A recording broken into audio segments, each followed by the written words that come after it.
obrigado. Sempre problemático. Vamos lá. Está dando para enxergar um pouquinho, né? Bom, então, só para recordar rapidamente, né? Nós, na aula passada, trabalhamos as massas dos quartos, nos concentramos no setor de quartos, que era o setor que trazia, né, a necessidade daquelas diagonalizações, e chegamos finalmente à expressão que leva a. Nós vimos que leva à violação de CP. Mas vamos elaborar melhor. Então, o que a gente fez na aula passada, nós tínhamos introduzido, só para relembrar rapidamente, né? Nós tínhamos introduzido aqui as constantes de acoplamento de Kawa através de uma matriz complexa que mistura as famílias de quarks, né? Tínhamos aqui, então, o quark do setor left, vou botar o left em cima, quer dizer, o setor, tinha essa estrutura aqui, constantes, então nós tínhamos então os quarks left, família A, dublete de Higgs, e aqui o quark inferior, família B. E aí nós tínhamos visto que, devido à estrutura do Higgs, né, no chamado gauge unitário, esse termo aqui é o termo que fornece a massa do quark inferior. Isso aqui dava para nós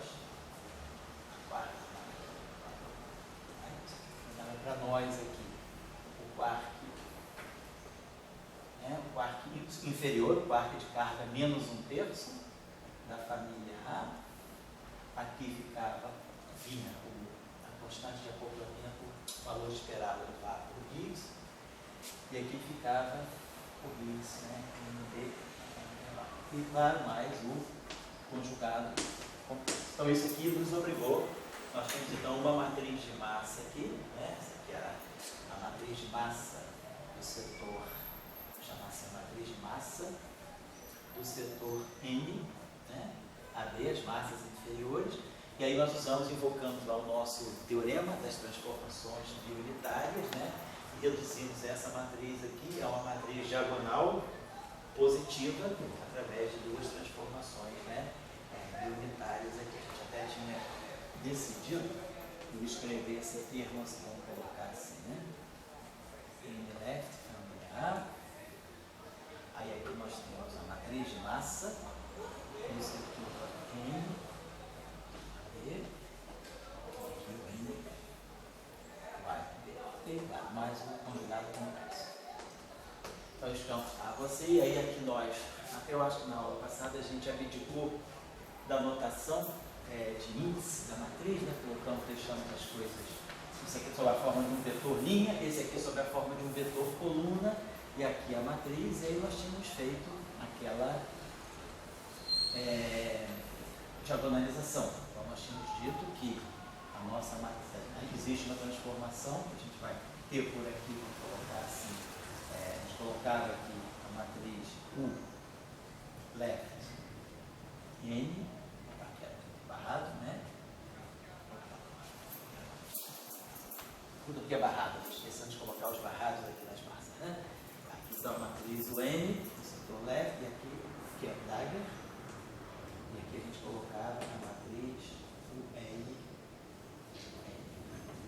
e aqui nós colocávamos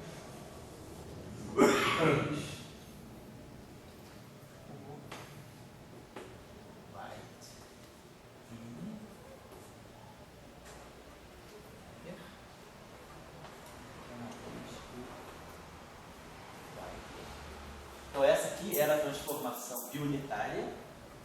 Essa transformação aqui, como eu vou botar aqui, mais graficamente melhor, se eu colocar essas matrizes aqui. Aqui a gente tem a matriz U left, setor N, aqui é a matriz o N left. Então, nós tínhamos visto pelo teorema aqui da biunitariedade que essa matriz aqui nos dava no final de tudo a matriz N sob a forma diagonal.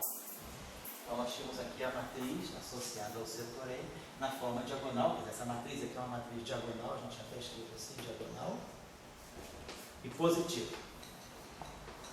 E aí com isso a gente redefiniu, pode redefinir esses quartos aqui. A gente pode redefinir o quarto ML, redefinimos fizemos essa mistura aqui. Vemos então que a gente passava, né? Tínhamos essa família aqui, o quarto L, está aqui o quarto F, definimos, está aqui definindo o quarto U, N, right. E aqui ele tinha a família, temos aqui o N, right. Então isso aqui dava para nós o que a gente chamava, né, dos quartos físicos, né? Eu acho que eu não sei se eu adotei a notação tio ou se eu anotei a notação I. Então isso aqui a gente passava da base, então essa aqui era a base de autoestados de gauge e passávamos para a base dos autoestados de massa. E depois não vamos retomar aqui, mas analogamente para o setor P. Só que no setor P a gente introduz o conjugado de carga do Higgs, né? Analogamente, os quartos P. E aí a gente tinha aqui o conjugado de carga do Higgs, que dava massa. Então a gente, depois de tudo, a gente via que nós tínhamos que trazer essas redefinições, quer dizer, então a gente saía dos autoestados, né? Quer dizer, a gente saía dos campos autoestados de gauge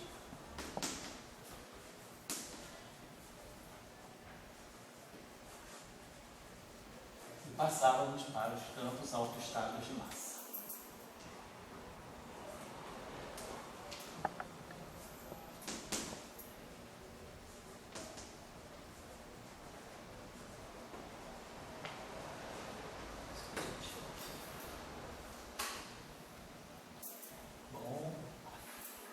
E aí que nós tínhamos, trazíamos essa, trouxemos, né, quer dizer, a gente então introduz, né, assim, introduzimos essa modificação, introduzimos essa nova base, introduzimos a nova base.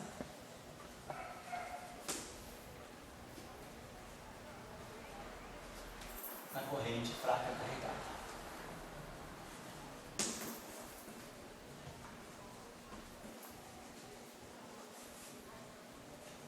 Dos quartos. E aí, o que nós tínhamos era essa estrutura aqui. A constante de acoplamento de gauge. Aí tínhamos aqui o PA. Esse é o PA. Left. Barrado. Tínhamos aqui a matriz de Galvani. E aqui o N. Left. A. Isso aqui interagindo com o W mais. Então, analogamente, né? Quer dizer, analogamente o W metro.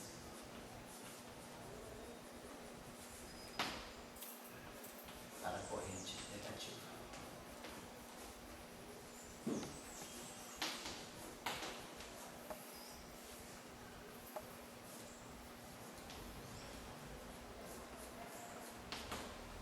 Mas só isso aqui já basta, isso aqui já dá toda a definição. Então o que nós tínhamos aqui? Nós trouxemos essa matriz, então nós tínhamos que reescrever. Então isso aqui todos, aqui são quartos autoestados de gauge.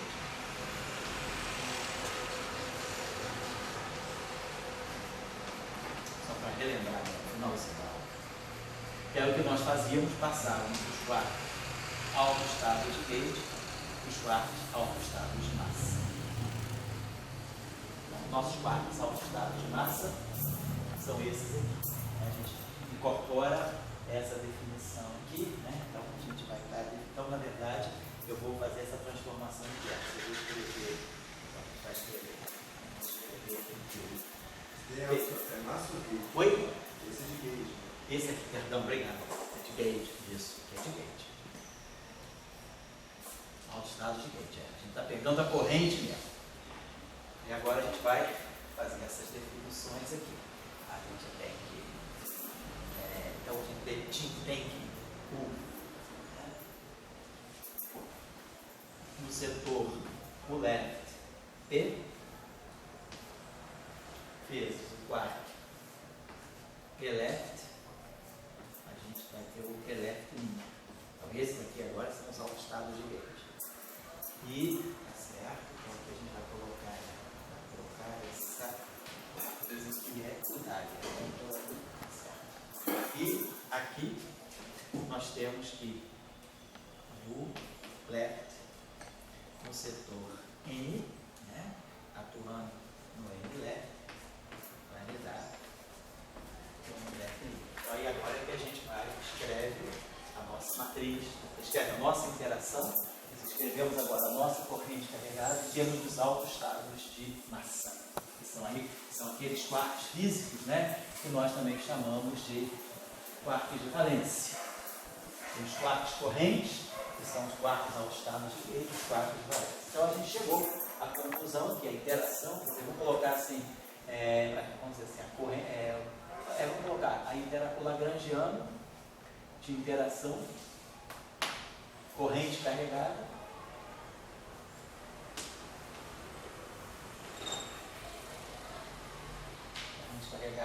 quer dizer, setor de quarks, ficou com essa forma.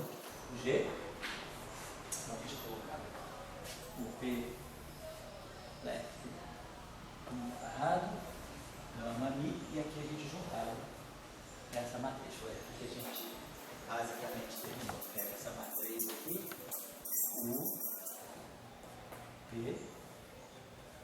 left dagger, essa matriz veio daqui.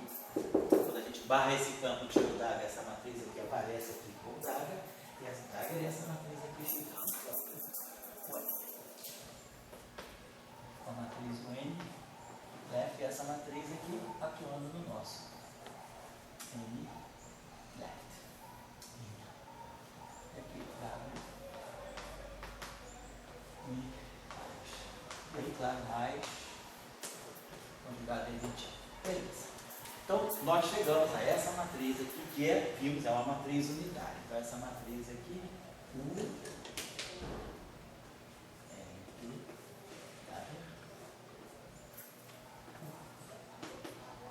N, essa matriz aqui, então, a gente chama de uma matriz U, que é o então chamado, se quiser, a gente pode até chamar de matriz K, de Kabila, Kobayashi, na escala, né? CKN. A matriz CKN, que é unitária. O produto de duas matrizes unitárias é unitária. E aí a gente tinha falado com vocês na aula passada, tinha mostrado só o exemplo assim, especificado do SU2, mas a gente já tinha falado então em geral no grupo SUN, o grupo UN. Nós temos, então, a matriz UN, ela tem N2 elementos reais independentes, ela tem, então, N-1 ângulos, parâmetros angulares, né? Parâmetros, assim, angulares, e N mais uma sobre duas fases.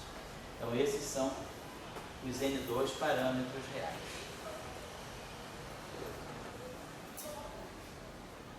A matriz U. Muito bem. Os parâmetros reais. Então, no caso do SU3, a gente tem aqui um 6. E aí a questão agora é, se nós olharmos, então, essa matriz aqui, quando nós, os quarks, né, eles se acoplam via acoplamentos de Yukawa com Higgs e os acoplamentos de gauge. Os acoplamentos de Yukawa com Higgs a gente diagonalizou. Quando a gente diagonalizou a massa, a gente automaticamente diagonalizou também o setor de interação. Porque a interação dos quarks seria essa aqui. A gente teria assim, vamos botar assim, o P left barrado, o M left barrado, aqui o dublê de Higgs, vou pegar só o caso da massa inferior, né, da massa do exemplo, D mais H, e aqui o M right. Então, esse aqui, a matriz, quer dizer, e aqui nós colocamos a matriz YAB, obtendo Aqui seria tudo A e aqui tudo B. A gente está omitindo os índices aqui, mas só para lembrar. Então, quando eu diagonalizo a matriz de massa, que entra esse objeto aqui, eu vou diagonalizar essa matriz V, Y, B, eu automaticamente também estou diagonalizando a matriz dos acoplamentos, que aí eu vou ter esse Higgs, vai estar, esse aqui é um termo de acoplamento, vai ter quarto inferior, Higgs, mas essa matriz. Então, os acoplamentos de Yukawa, eles também se diagonalizam junto com a matriz Y. Então, eu vou ter também, N, para cada quark, eu vou ter, para cada família, eu vou ter um acoplamento de Yukawa bem definido. Então, eu diagonalizo tudo aqui. Aonde eu não consigo diagonalizar é justamente na parte de Gauge. Então, aparece essa matriz que sobra. Então, com isso, né, nós já estamos vendo que no setor de acoplamento de Yukawa, eu vou ter as constantes. Opa, uma paradinha, uma noite aí, boa transição. Então, na matriz de acoplamento de Yukawa, a gente já vai estar vendo que a gente tem uma constante de acoplamento, né, para cada parâmetro. Né? Quer dizer, ou a constante, no fundo, a constante de acoplamento é uma medida da massa. Quer dizer, os autovalores da matriz de massa vão corresponder às massas. Eu vou estar relacionando os autovalores com as massas. Então, a questão toda ficou aqui. E aí a gente tem os quartos, né? Eles têm os termos diagonais, que são os termos cinéticos, mas apareceu um termo agora nos acoplamentos. E essa matriz, então, só para a gente colocar as coisas aqui, que eu sempre coloco para vocês, já falei várias vezes para vocês, que o interessante da interação eletrofrágil é a quantidade assim, de detalhes, né, aspectos que elas trazem sobre questões assim, de interpretação em teoria quântica de campos. Então, uma questão interessante agora é saber, bom, então, vamos começar só para a gente ter uma ideia, contar os parâmetros do modelo. Quando a gente começou a construir a teoria eletrofrágil, a gente começou a construir assim. A gente pegou a constante de acoplamento de SO2. Aí pegou a constante de acoplamento do U1. Aí a gente foi para o potencial de Higgs. O potencial de Higgs, a gente introduziu aquele parâmetro I2, introduzimos o parâmetro lambda. Então, são os acoplamentos de gauge e o setor de Higgs. Aí a gente agora vai para o setor de Yukawa. Então, vamos para o setor de acoplamento de Yukawa. Então, depois que a gente diagonalizou a matriz de massa, a gente viu que eu tenho eu tenho a massa do elétron, tenho a massa do mu para cada geração de elétron e a massa do tau. Os neutrinos estão sem massa. Aí, quando a gente vai olhar as massas dos quarks, a gente vai ter a massa do U, a massa do T, a massa do C, a massa do S, a massa do T, a massa do B. Então, a gente tem 1, 2, 3, 4, 5, 6, 7, 8, 9, 10, 11, 12, 13 parâmetros. Então, esses parâmetros aqui, quer dizer, as massas dos quarks, eu posso, quer dizer, na verdade, os parâmetros de massa dos quarks são parâmetros que vêm dos acoplamentos de Yukawa, vem da matriz, né? Quer dizer, todos esses parâmetros aqui, eles estão ligados, os parâmetros, sobretudo aqui, né? Aqui não, as massas dos leptons, elas estão ligadas à constante de acoplamento de Yukawa. Então, o que eu tinha era elétron left barrado, lepton left barrado, phi, elétron right. E aqui eu tinha a constante de acoplamento de Yukawa, que era responsável pela massa do elétron. Então vamos colocar assim, eu posso designar os parâmetros, quer dizer, eu posso usar ou a constante de acoplamento de Yukawa do elétron, ou a massa do elétron. São dois parâmetros independentes. Por quê? Porque a massa do elétron é YE vezes V. A mesma coisa que eu posso usar, então eu posso colocar aqui genericamente, eu posso usar, quer dizer, eu tenho que a massa de um certo lepton é a constante de acoplamento de Yukawa daquele lepton vezes o valor esperado no vácuo do Higgs, que na verdade envolve esses dois parâmetros aqui. Então, aqui eu tenho três parâmetros, ou são as constantes de acoplamento ou as correspondentes massas. Eu posso usar esse ou esse, a menos desse fator, elas são iguais. Então, três parâmetros que o modelo tem. Nós estamos contando agora o número de parâmetros do modelo. Né? toda teoria, quer dizer, todo modelo tem um número de parâmetros. Se ela é uma boa teoria, se esse modelo vai virar teoria, aí a gente espera que ele tenha um número bem pequeno de parâmetros para poder, com poucos parâmetros, fazer uma grande física. Mas se a gente começa a botar parâmetro aqui, parâmetro ali, parâmetro de lá, a gente começa a poder sempre ajustar qualquer situação e aí a teoria perde caráter, né? Aqui, deixa eu apagar aqui. Aqui no setor de quartos, então, nós introduzimos, né, as matrizes YAB. Quer dizer, introduzimos a matriz YAB do setor de quartos em cima, introduzimos a matriz YAB do setor de quartos down, os quartos inferiores. Só que, na hora de obter as massas, a gente diagonalizou essa matriz aqui e ela deu, então, 3 autovalores correspondentes às 3 massas. Então, aqui vamos dizer, essa matriz aqui, ela vai me dar a massa do quarto U, vai me dar a massa do quarto C, os quartos superiores de cargas 2/3, e a massa do quarto T. Então, essas massas eu estou tirando dessa matriz aqui. Aqui eu tenho a massa do quarto D, a massa do quarto U, do quarto S e a massa do quarto B. Então, eu tenho já 6 parâmetros aqui. Só que eu tenho 3 parâmetros, aqui são 6 parâmetros, né? 6 parâmetros referentes às massas dos quartos.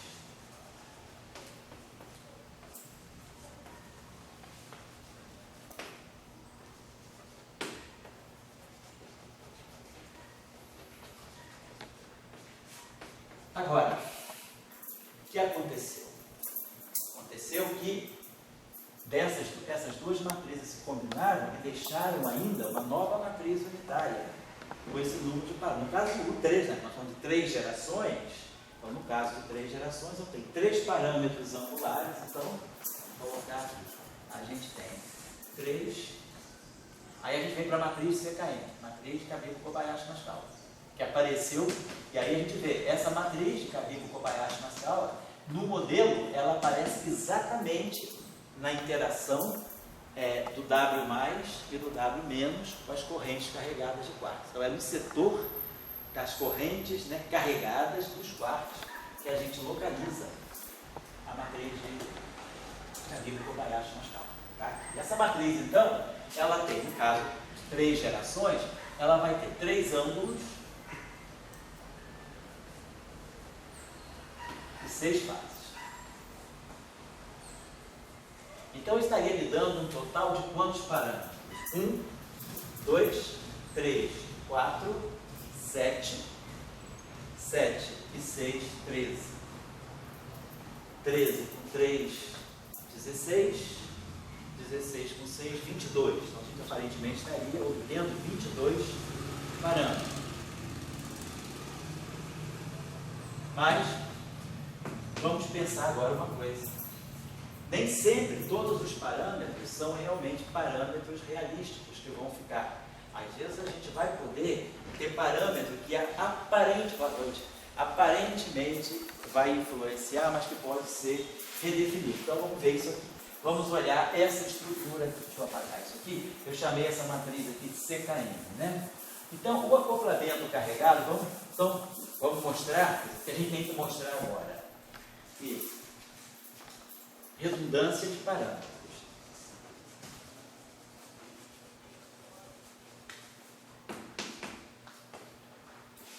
Por quê? Né? Qual é a redundância? Vou colocar aqui.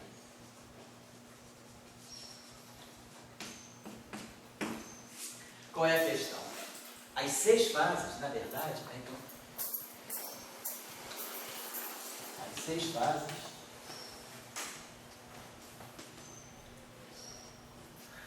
na verdade, na prática, né, se reduzirão. O nosso presidente não usa isso, se eu não me engano, ele diz reduzir-se-ão. Reduzir-se-ão. As 6 fases vão se reduzirão a uma única. Tá? Uma única fase.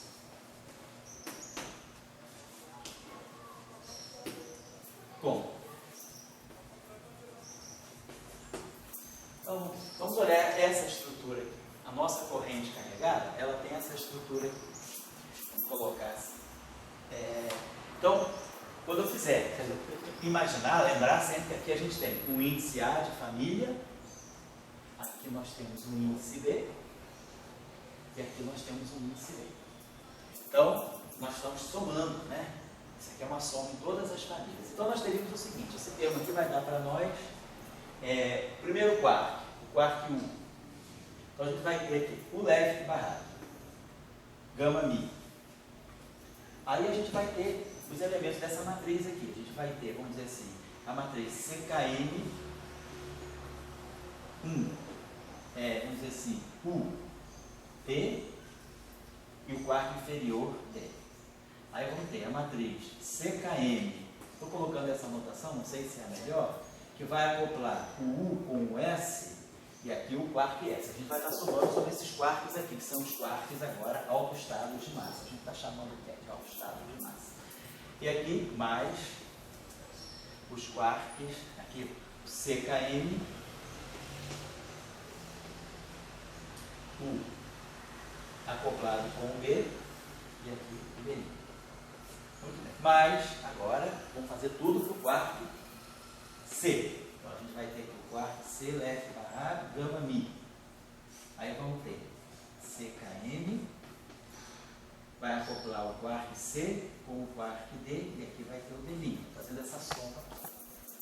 Mais a matriz CKM, elemento C, S, S', mais a matriz CKM, CD, quark D', mais, agora vou botar aqui,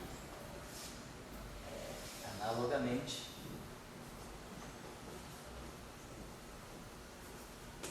para TL, gama mi e aí o blá blá blá daqui. Então, estou executando essa soma aqui. O que a gente está observando?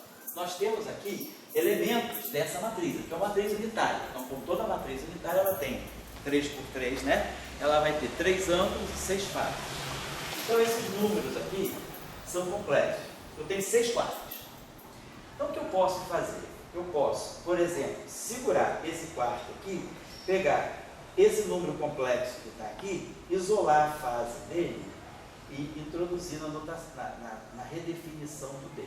Eu posso manter o quark U, né? Pegar essa fase aqui e redefinir o quark D. Se eu já redefini o quark D aqui, claro que ele já está redefinido aqui e vai estar redefinido ali. Então, se a gente observar o que a gente pode fazer, eu vou ter à disposição esses parâmetros aqui, que podem carregar as 6 fases. Né? Todos esses parâmetros vão carregar 6 fases. Eu tenho quantos quarks à disposição? Se eu fixar um quark, vão me sobrar 5 quarks, que eu vou poder usar. Eu posso escolher como eu quiser. Eu posso escolher desses 6 quarks, eu posso escolher 5 para absorver fases que existem dentro desses elementos. Eu tenho à minha disposição 5 quarks. O quark D, né? O quark... eu tenho à minha disposição. Se eu escolher o quark U, fixar o quark U, eu tenho o quark C, o quark P e os 3 inferiores. Eu tenho 5 quarks. Eu posso sempre segurar um quark e usar os outros 5 para absorver fases que estejam contidas nesses elementos. Então, dessas 6 fases, eu posso absorver 5 fases, redefinindo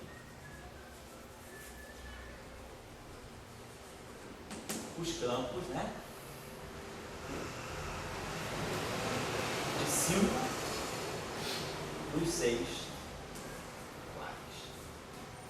Então, na verdade, essas 6 fases são superabundantes. Na verdade, eu posso fixar um quark e usar os outros 5 para absorver parâmetros de fase. Então, na verdade, me sobra uma fase. Então, em vez de ter 22 parâmetros, eu vou ter 17 parâmetros.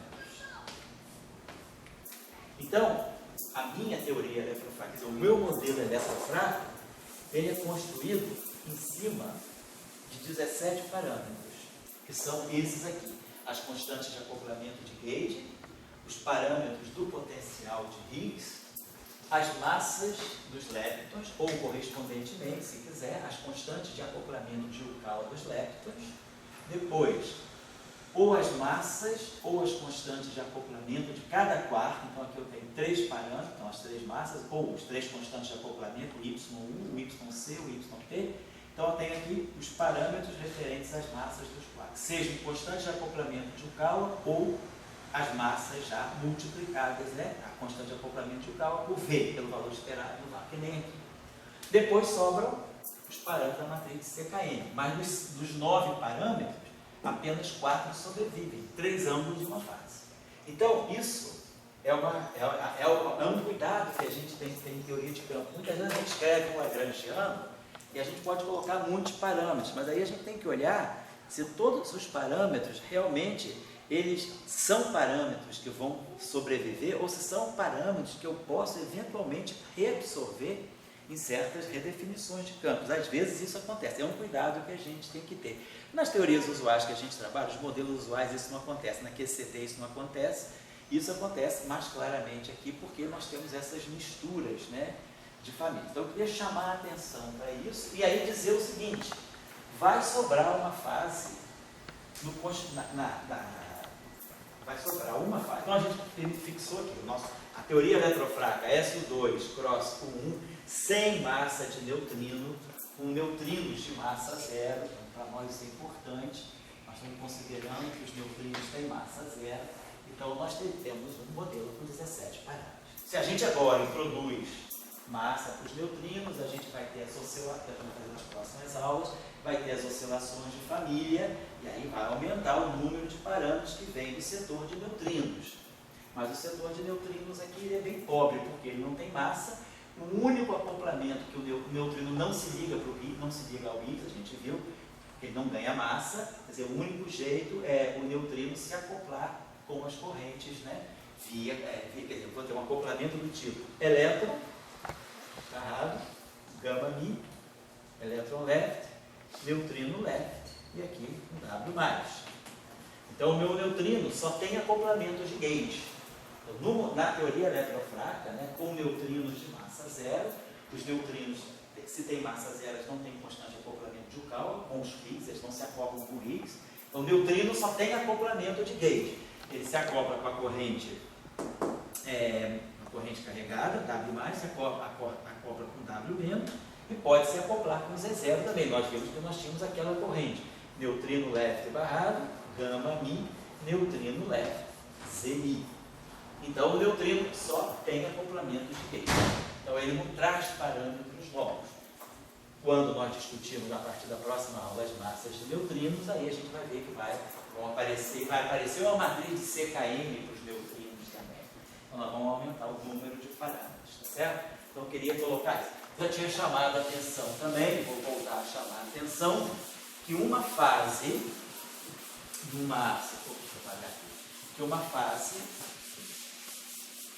presente num acoplamento de gauge, ela faz a violação de CP.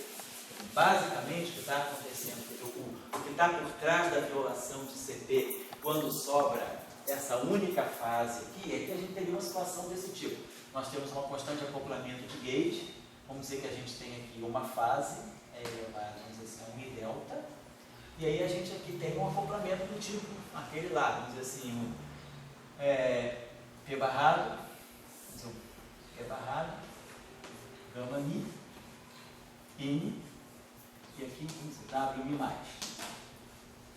Claro que nós temos o acoplamento, nós temos o conjugado complexo desse aqui, né?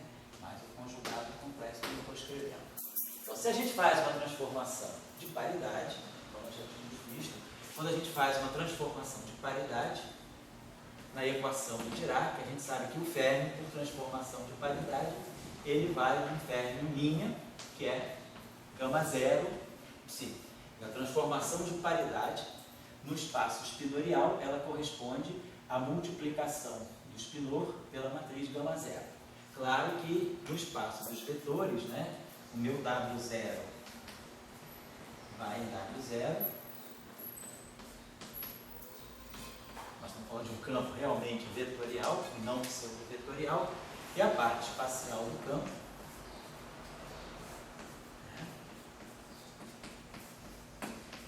menos E. Então, isso aqui é transformação de paridade, né? Então, quando eu faço a transformação de paridade aqui, então nós vamos produzir aqui,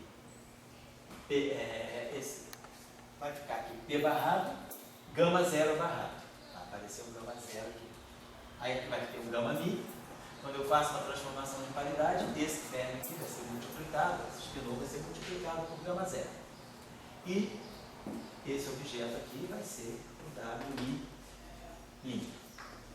Com a transformação de paridade, então, bom, aí a gente tem que distinguir. Vamos pegar mi igual a zero.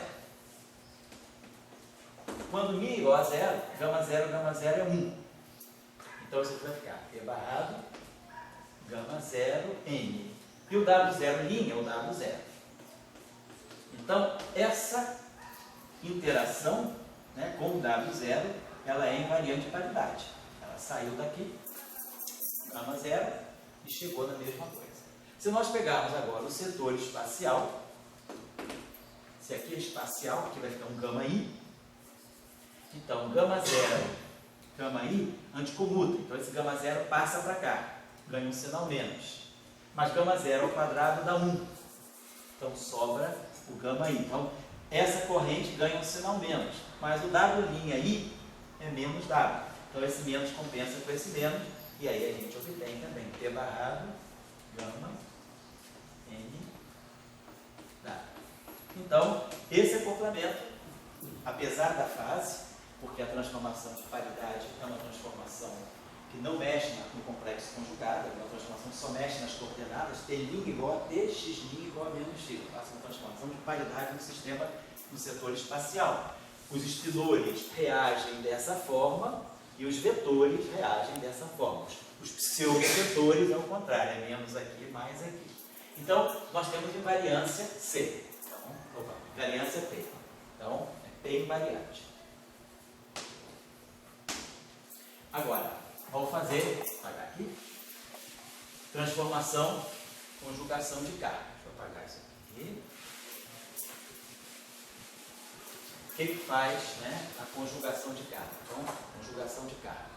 A conjugação de carga, então, ela não toca nas coordenadas, e a conjugação de carga faz isso. Ela pega um psi e leva num psi-c, que é, como nós já sabemos, C barrado, transposto.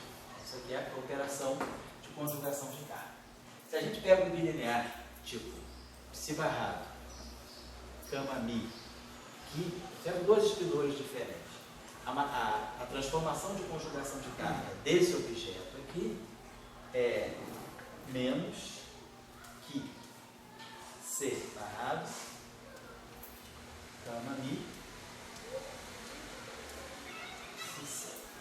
isso é a transformação de conjugação de carga, né, de todos os bilineares, né? Vai depender. Se aqui fosse, se eu pegar psi barrado aqui, a transformação de conjugação de carga vai ser psi-c barrado psi-c. Então, isso é a transformação de conjugação de carga desse objeto. Se eu, por exemplo, tivesse um objeto desse tipo, um bilinear desse tipo, psi barrado, gama 5 aqui, e eu fizer uma transformação de conjugação de carga, isso aqui vai me dar que C barrado, gama 5, psi-c. A matriz gama mi, ela troca de sinal. Se eu tivesse, por exemplo, esse objeto aqui, psi barrado, gama mi, gama 5, aqui, se eu tivesse esse bilinear fermiônico com essa matriz aqui no meio, conjugado de carga desse objeto aqui é que C barrado, gama mi, gama 5, psi-c. E finalmente, se eu tiver esse bilinear aqui, psi barrado, sigma mini, que é o comutador de duas matrizes gama e conjugado de carga, esse aqui dá menos que C barrado, sigma mini, psi-c. Então essas são as propriedades, né, dos bilineares fermiônicos, né, o termo que é a identidade, as matrizes gama, o gama 5, o gama mi, gama 5 e sigma mi, são 16 elementos. Ó, 1 e 4, 5, 5 e 1, 6, 6 e 4, 10, 10 com 6, 16. São os 16 elementos da álgebra de Clifford. Então a gente tem esses bilineares fermiônicos, né? Eles reagem assim à transformação de conjugação de carga. Então, se nós fizermos uma transformação de carga nesse termo do Lagrangiano, então é só seguir essa prescrição aqui. O bilinear que está envolvido é férmio, gama mi, férmio. Então, por transformação por conjugação de carga, essa corrente, só que a conjugação de carga, o que ela pressupõe? Ela tem uma operação aqui de conjugado complexo. Ela é uma operação que tem essa antilinearidade. Então, por conjugação de carga, a constante de acoplamento G é real. A fase vai mudar, é a menos e delta.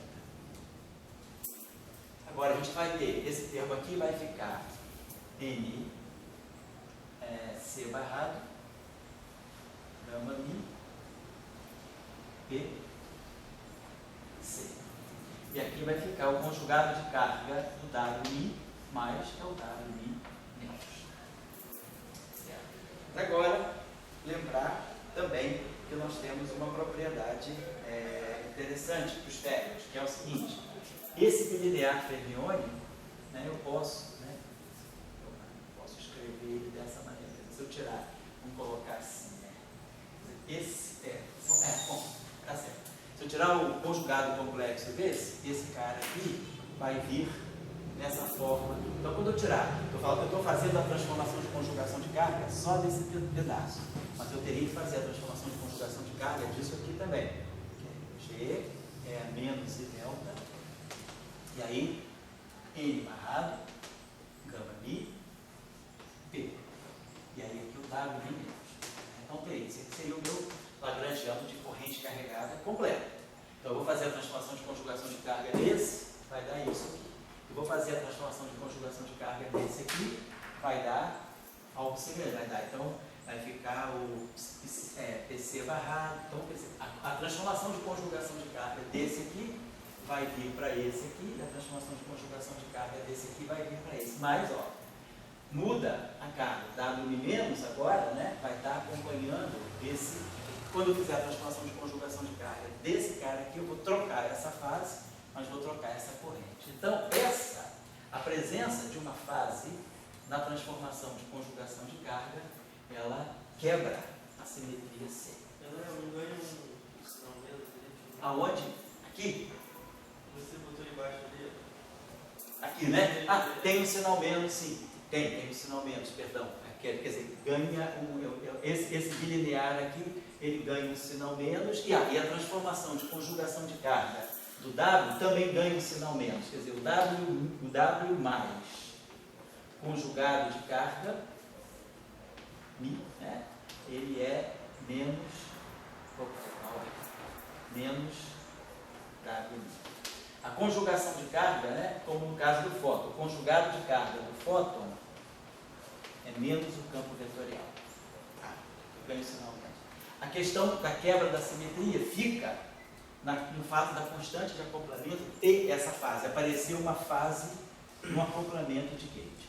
Então a violação vem no setor da conjugação de carga. Então C é quebrado. P invariante, mas C é violado.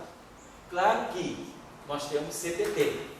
Aí a gente invoca o teorema do CPT. O teorema do CPT diz que se uma teoria de campos é local, o Lagrangiano é hermitiano, portanto, o Lagrangiano é real. A teoria local, ou seja, o Lagrangiano só depende dos campos num ponto e nas derivadas em torno daquele ponto. E o Lagrangiano respeita a conexão spin-estatística. Então isso garante que a invariância vai ser necessariamente CPT. Como quebrou CP, significa que quebrou T. Então, na verdade, o acoplamento de gauge, né, com a carga, né, o acoplamento da corrente carregada, ele viola T. Claro que viola C. Mantém T. Então, não viola CPT. CPT é invariante. Então, é isso que eu queria chamar a atenção. Então, da matriz de Cabigbo-Kobayashi-Pascal, sai a fase que, devido à simetria de conjugação de carga, ou separadamente, se a gente fizer simetria de reversão temporal, ela é quebrada. Então isso foi importante porque... e agora tem uma questão importante a mais, né? Quer dizer, isso a gente já está trabalhando com as 3 gerações. Então a gente pôde ver que sobrou uma fase. Mas na década de 60, quando se descobriram os quartos, o trabalho do capítulo, eu dei na aula passada, o trabalho, a referência do Kobayashi Masaskawa. Se nós, vamos pensar aqui uma coisa, vamos supor que a gente tem um modelo com N famílias de quartos, como a gente fez, né? A gente fez 3, mas vamos fazer a coisa de N famílias de quarks e leptons. No setor de leptons não tem problema nenhum, porque nós não temos massa de neutrino, não temos mixing dos leptons. Cada lepton sai para o seu lado separadamente. A questão toda vem devido àquele mecanismo GIN, devido ao ângulo de Cabirgo, o problema dos leptons, dos quarks, vem no setor inferior. Então vamos dizer, nós temos N famílias. Então, N famílias de quarks. Então, vamos colocar, nós temos N famílias de quarks. O que nós tínhamos na matriz de Cabirgo, Kobayashi e Masaskawa? Nós temos N-1 sobre 2 ângulos. Então, aqui é a matriz CKM. Vou botar aqui. Matriz de Cabirgo, Kobayashi e Masaskawa é uma matriz N por N. Vou botar assim. É uma matriz UN. Então, ela é uma matriz da categoria UN. Então, ela tem N2 parâmetros reais. Então, ela tem. A distribuição dela de parâmetros é N-1 sobre 2 ângulos, né? Como a gente já falou, é o SON que está aqui dentro. Depois nós temos N mais 1 sobre 2 fases. Agora, nós observamos que se nós temos N famílias de quarks, então isso aqui é a contagem de ângulo, de parâmetros. Quando a gente falou de N famílias de quarks, cada quark é um dublete. N famílias de quarks. Então, cada quark é um dublete. Então, nós temos, na verdade, 2 N flavors de quarks. Mas a gente viu que a gente fixa um e pode usar 2N menos 1 campos, né? Espinoriais de quarks para absorver fases. Então, o que acontece para nós é que nós temos N mais 1 sobre 2 fases. Mas dessas fases aqui, nós vamos eliminar, nós vamos poder absorver, a gente fixou um quarto, sobram 2N menos 1, 2N quarto. Cada quarto está no dublete. Então nós temos UD, CS, TB, 6 quartos. Fixo 1, uso 5 para tirar a fase. Então se eu tiver 2N quartos, eu vou sempre segurar 1 e vou usar 2N menos 1 para absorver fase. Então eu vou poder desaparecer com 2N menos 1 fase. Então, isso aqui é o número de fases. Isso aqui é o número de redefinições. Vou usar aí com 2N menos 1 quartos. Deixa eu apagar isso aqui. Então, isso aqui vai ficar N2, né? Mais N menos 4N mais 2. Isso? Sobre 2. Então, isso aqui está N2 menos 3N mais 2 sobre 2. Então, o número de fases, né? Que permanece, o número de fases restantes, vou colocar assim, né? É igual a N menos 1, N menos 2 sobre 2. Então, vão sobrar sempre N menos 1, N menos 2. No caso, vamos fazer o cálculo de 3 famílias. 3 menos 1, 2, cancela 3 menos 2, não sobra uma fase. Se nós tivermos 2 famílias, ó, acabou, não sobra fase nenhuma. Então, essa era a grande questão que Kobayashi e Masaskawa entenderam. Até o trabalho deles, que é de 72, né, mas foi publicado em 73, eles tinham 2 famílias de quarks. Sabia-se que tinha um quark U, o quark D, o quark S. O quark C não tinha sido descoberto, mas o quark C tinha sido previsto em 1970 por Glashow, Iliopoulos e Majani, no famoso trabalho em que eles instituem o mecanismo DIMO. Então, nesse trabalho, eles falaram, deve existir, por argumentação de simetria, deve existir um quarto quark, que seria o quark com chave. Então, nós teríamos duas famílias, não três. O que Kabir, Kobayashi e Maskawa viram era que o experimento de 64, em 1964,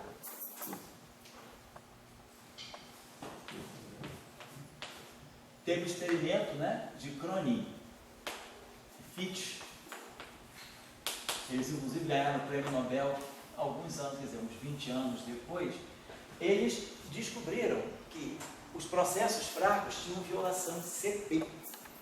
Então, segundo os estudos de Kobayashi e Maskawa, se nós tivéssemos só duas famílias de quarks, nós não tínhamos por onde violar CP na teoria eletrofraca, porque no setor de Higgs não dá. Eu precisava de parâmetro. O único lugar onde eu poderia ter um parâmetro de fase seria nas correntes carregadas nos quarks. Então, a dedução de Kabir, de Kobayashi e Maskawa foi que nós temos violação de CP nas interações fracas. Esse é um dado concreto. A violação de CP, que foi vista por Cronin e Fitch em 64, ainda não se tinha quarks, a não ser teoricamente.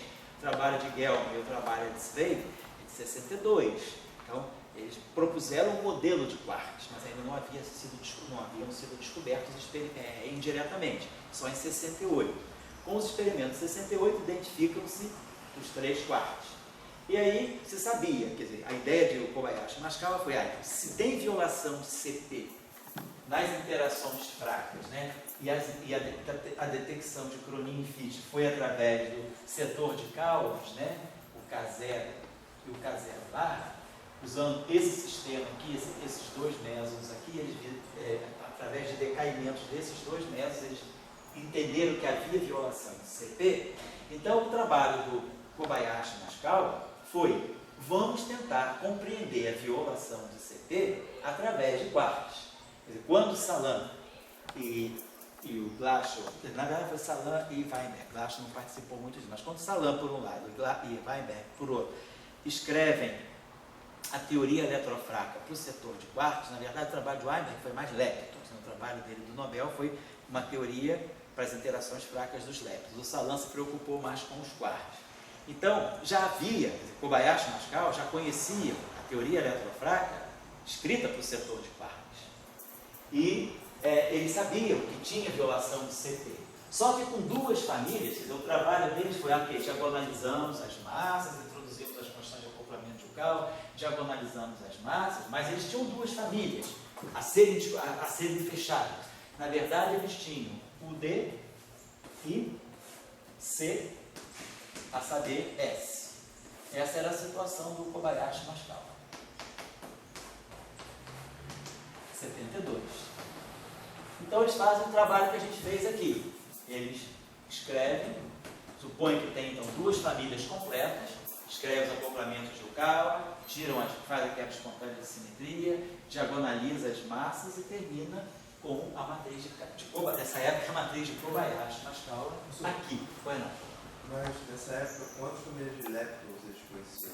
Eles conheciam duas também. Duas também. E aí a ideia era, se tem três famílias de leptons, de quarks, quer dizer, se tem então tinha duas e duas. Então, duas famílias de leptons, duas famílias que sabiam, já se tinha o quark, era recente. Você tinha o muon, quer dizer, o elétron, né, que já vinha de antes, o muon foi descoberto em 36. Mas o neutrino do muon só foi descoberto em 62. Então, 56 descobre-se o neutrino do elétron, né? O nosso amigo dos neutrinos aí, o Célio, e o neutrino dos muons que foram descobertos em 62. Então já sabia que tinha elétron com seu neutrino, muon com seu neutrino, quark U com quark D, quark S esperando sua cara metade aqui em cima. Beleza. Mas acreditava-se que a simetria então fosse o 2. E aí, Kobayashi e Maskawa viraram, nós temos uma matriz, o 2 aqui. E aí vamos olhar então se esse acoplamento é o único que tem chance de violar a CP. E aí eles fizeram esse trabalho aqui. Vou absorver, eu tenho então uma matriz U2, então a matriz U2 contém SO2, então eu tenho um ângulo. N, no caso do 2, isso aqui dá 1, então um ângulo. Depois eu tenho uma matriz 1, 2, tem 3 faces. 2, 3 faces. Beleza, eu tenho 4. E eu tenho 4 quartos. 2n menos 1. Então vamos usar 3 quartos. Quando ele faz isso aqui, ó, n igual a 2, dá 0. Não sobra fase. Então, Kobayashi e Maskawa falaram, se houver somente 2 famílias de quartos, nós não temos como entender a violação de CP nas interações fracas do setor de Haber, do setor de mesos, mais particularmente. Então, aí veio a grande, quer dizer, o prêmio Nobel deles veio por isso. Eles fizeram uma previsão.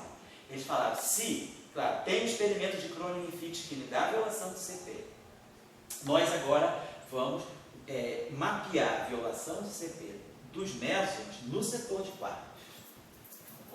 Então, o único lugar onde pode aparecer violação de CP na teoria eletrofraca com famílias de quartos é na corrente carregada, no setor de corrente carregada, na interação dos quartos com W mais e com W menos. E aí, eles mostram que para sobrar uma fase, pelo menos uma que seja, N tem que ser maior ou igual a 3. Então, eles falaram, então deve ter, para ter violação de CP, essa violação de CP, que é um fato experimental, mas essa discussão fenomenológica aqui, está me dizendo que eu só vou ter violação de CP se eu tiver 3 famílias. Eles falaram, então, ó, essa aqui não foi descoberta, mas vai ter mais trabalho ainda, vai ter uma terceira família a ser descoberta. E aí, se tem uma terceira família de quartos, vai ter uma terceira família de leptons também, que não tinha.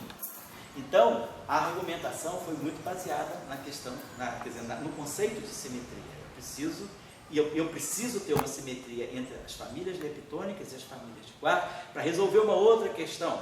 Porque a teoria eletrofraca, se ela tiver um desbalanceamento entre as famílias de quarks e de leptons, sobra anomalia. O modelo, se tem anomalia de gauge. Se você tem anomalia de gauge, você tem quebra de unitariedade, quebra de renormalizabilidade, ou seja, você destrói quanticamente toda a teoria. Então, o argumento foi muito forte, vamos colocar, assim, só para a gente entender o fluxo, né, das ideias. Foi Kronig-Fitch, trabalho experimental, detecção experimental da violação do CP. Trabalho do Kobayashi e Maskawa, mapear a violação do CP do setor de mesons em termos de quartos. Fazem isso, descobrem, quer dizer, como a gente discutiu aqui no curso, o único lugar onde a violação do CP pode aparecer é na corrente carregada dos quartos, na interação carregada dos quartos com W mais e W menos.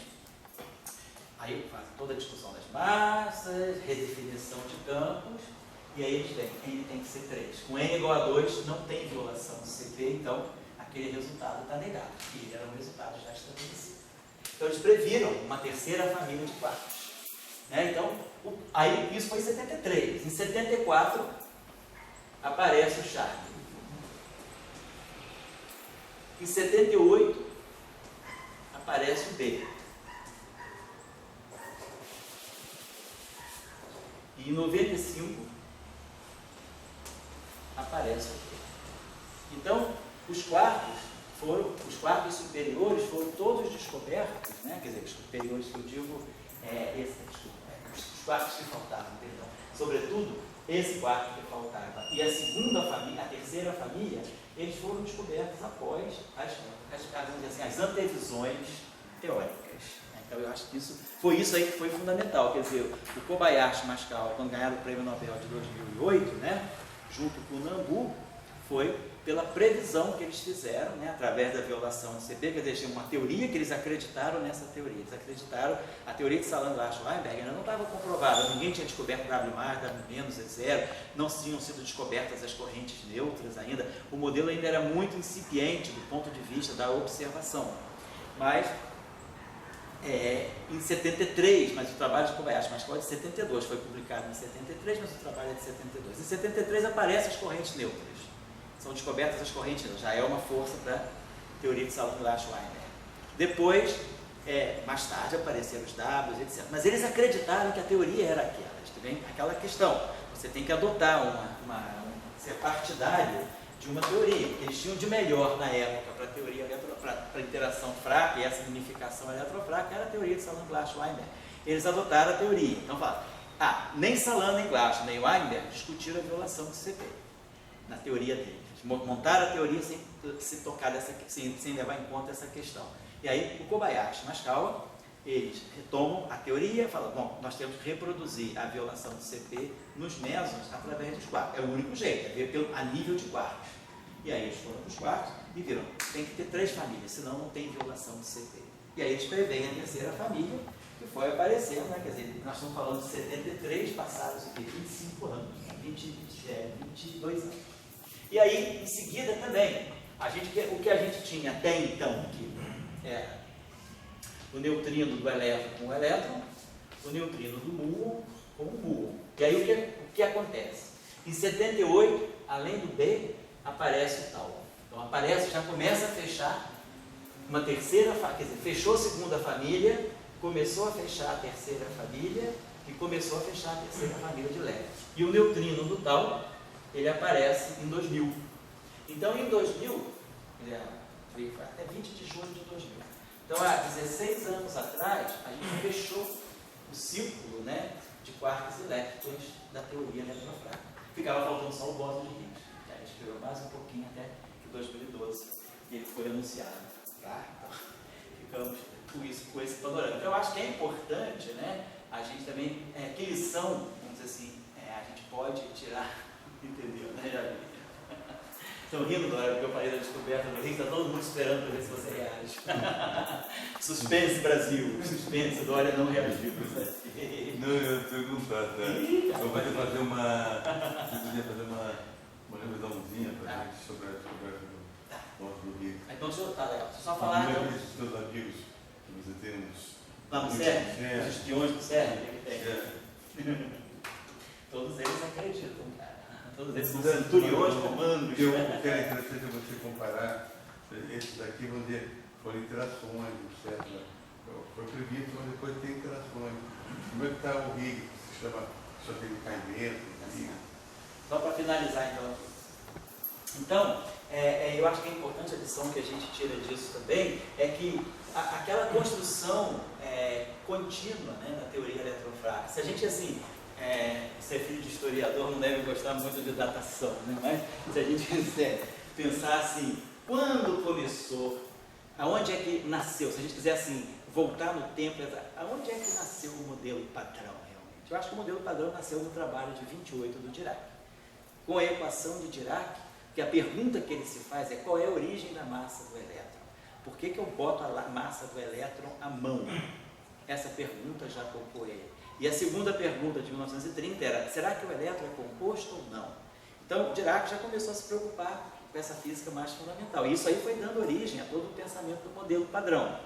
Até que na década de 60, então, 67, né, a nossa atividade de verão esse ano, a gente vai celebrar os 50 anos, né, da constituição da teoria eletrofrágil, os trabalhos importantes, o trabalho de Schrödinger de 57, o trabalho de Salan de 61 com o Ward, o trabalho de Glashow de 63, o outro trabalho de Salan com o Ward de 64, o trabalho de Weinberg de 67, o trabalho de Salan de 67. Esses 7 trabalhos foram se somando e isso formou realmente assim, o cerne, né, da teoria eletrofrágil. A gente pode dizer que ela nasceu em 67, sei bem que o trabalho de Salan de 67 ele não foi publicado como paper, ele foi apresentado na Conferência Nobel em 68. Ele preparou o trabalho em 67 e foi convidado para dar uma palestra na entrega do Nobel em 68.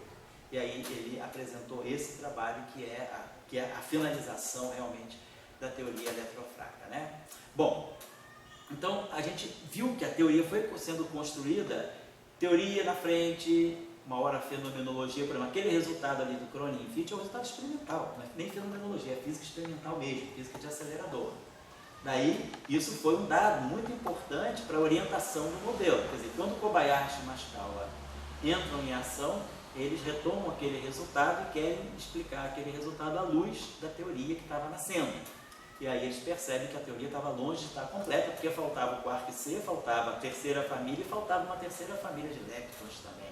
Então eles fizeram, através vamos dizer assim, da matriz de CKM, que a gente hoje chama Cabibbo, Kobayashi, Mashikawa, que também a origem de tudo foi com o trabalho do Cabibbo, ele que deu a ideia de que devia se misturar os quarks inferiores, naquela época era o D com o S, né?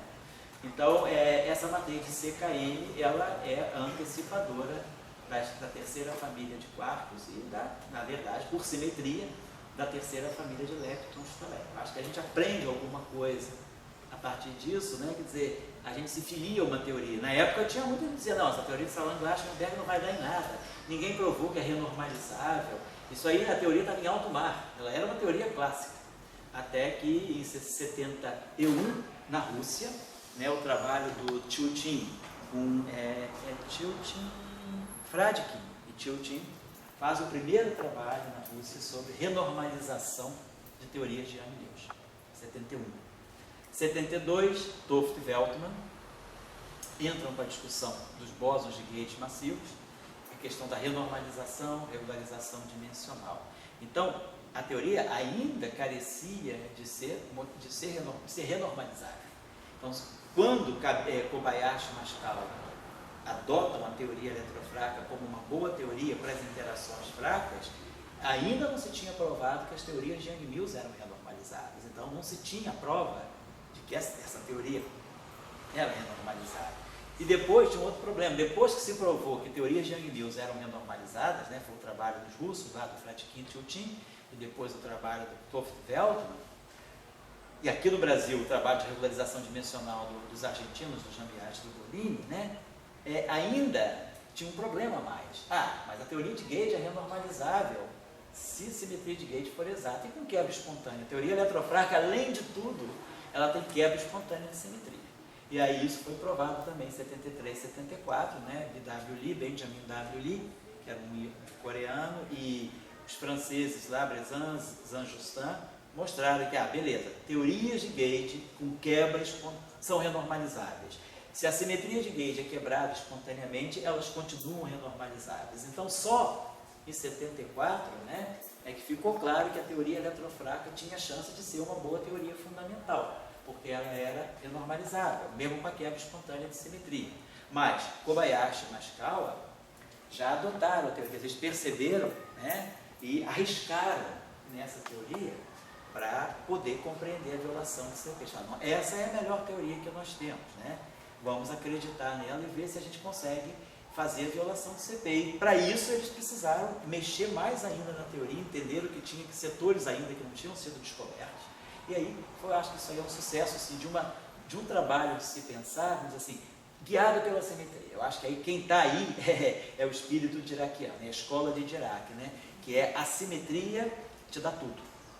É pela simetria que você vai buscar aquilo que você não está vendo. Quer dizer, a ideia era, se você vê o quark, se você já tem detecção indireta do quark S, a simetria S2 vai te fazer necessariamente passar por um dublete. Você está num dublete. Então você tem que descobrir algo. Você não está vendo C, mas está vendo S. O fato de existir o S te indica que deve existir o C. E aí a mesma coisa, o fato de existir esse, deve existir uma terceira família. Então eu acho que a argumentação da simetria foi muito importante nesse momento. Né, professor? Oi, Eduardo.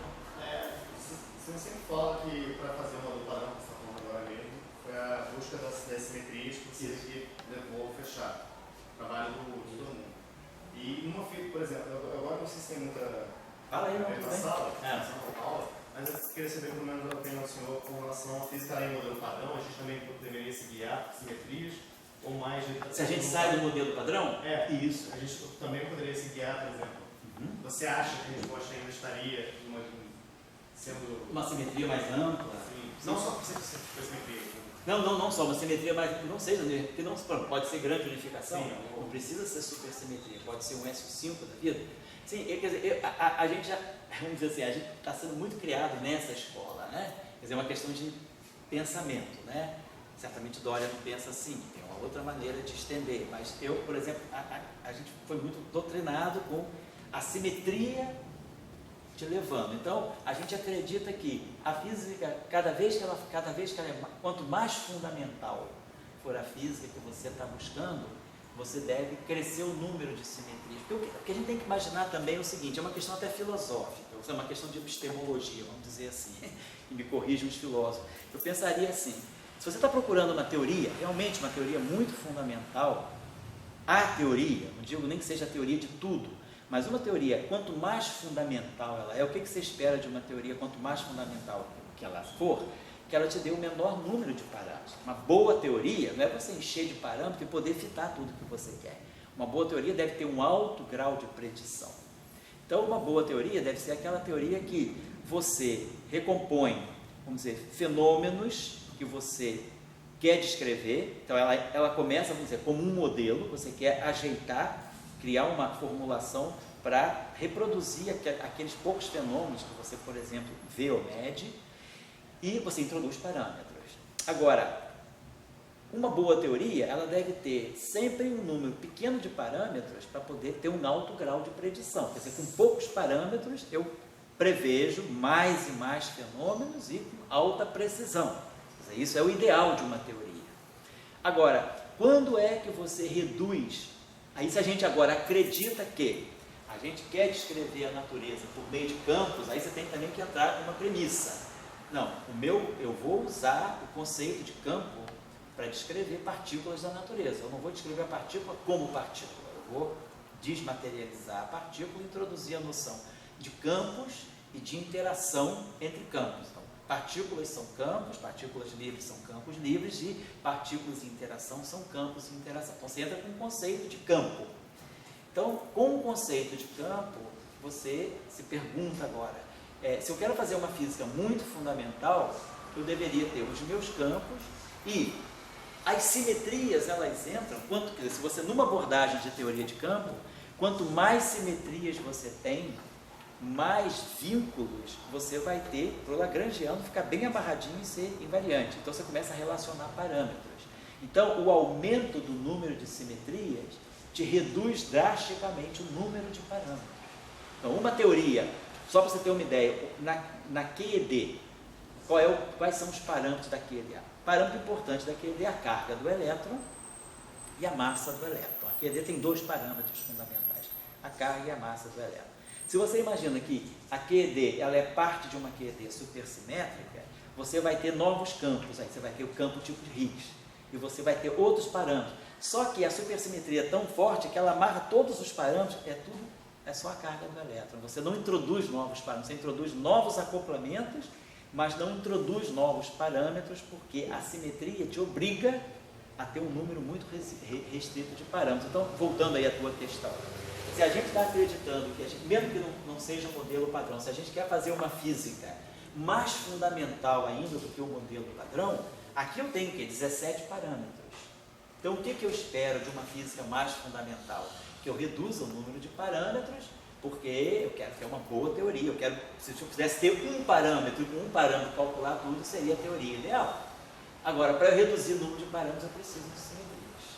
Então, se você pega a teoria eletrofrágil e coloca a supersimetria, você reduz drasticamente de 17 para 6 parâmetros. Então, só para responder assim, meu pensamento um pouco é esse. Se você quer fazer uma física cada vez mais fundamental, isso significa que você está buscando uma teoria minimalista, uma teoria boa, com poucos parâmetros, com alto poder de predição.